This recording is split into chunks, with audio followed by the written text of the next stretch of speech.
Di Indonesia ada banyak legenda yang cukup mistis dan banyak diyakini oleh sebagian masyarakat. Salah satu cerita rakyat atau legenda yang sangat populer di Indonesia adalah tentang Mak Lampir. Cerita Mak Lampir juga semakin terkenal ketika dibuat sebuah film di era tahun 90-an yang memang mengisahkan tentang Mak Lampir. Cerita mengenai Mak Lampir saat ini sudah mulai terlupakan meskipun banyak yang percaya hingga saat ini dia masih ada. Jika Anda ingin mengetahui mengenai ceritanya maka Anda harus mengetahui asal-muasal dari sosok Mak Lampir. Kisah dari legenda Mak Lampir ada beberapa versi.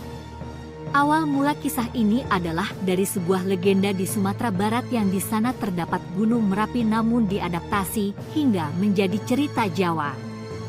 Cerita dari sosok ini sangat berkaitan dengan kisah 7 manusia harimau yang juga berasal dari Sumatera Barat daerah Minangkabau yaitu Panglima Kumbang.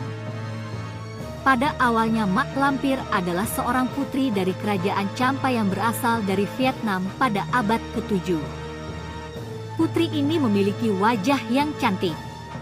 Seorang putri ini mencintai sesosok pemimpin dari 7 manusia harimau yang bernama Datuk Panglima Kumbang. Mak Lampir yang sangat mencintai Panglima Kumbang.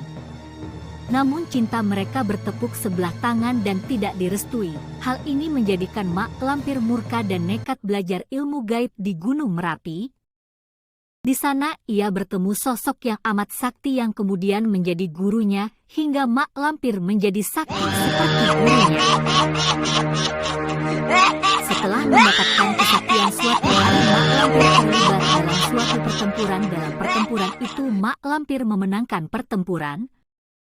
Namun sangat disayangkan di dalam pertempuran itu ada Datuk Panglima Kumbang yang ikut tewas. Karena cintanya yang besar Mak Lampir berusaha menghidupkan kembali Panglima Kumbang. Namun ada syarat yang harus dipenuhi. Mak Lampir harus rela kehilangan wajah muda dan berubah menjadi buruk rupa. Karena cintanya akhirnya Mak Lampir menyetujui syarat Mak Lampir menghidupkan Panglima Kumbang. Panglima Kumbang setelah dihidupkan malah tidak mengenali Mak Lampir dan mengatakan Mak Lampir seperti setan dan buruk rupa. Hal ini membuat Mak Lampir murka dan dari saat itu ia menjadi sosok yang memerangi kebaikan. Ia benar-benar menjadi sangat jahat.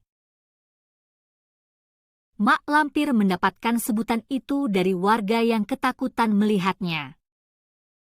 Demikianlah kisah pendek Mak Lampir ini. Buat cerita apa lagi kita? Yuk komen, like dan ikuti akun ini.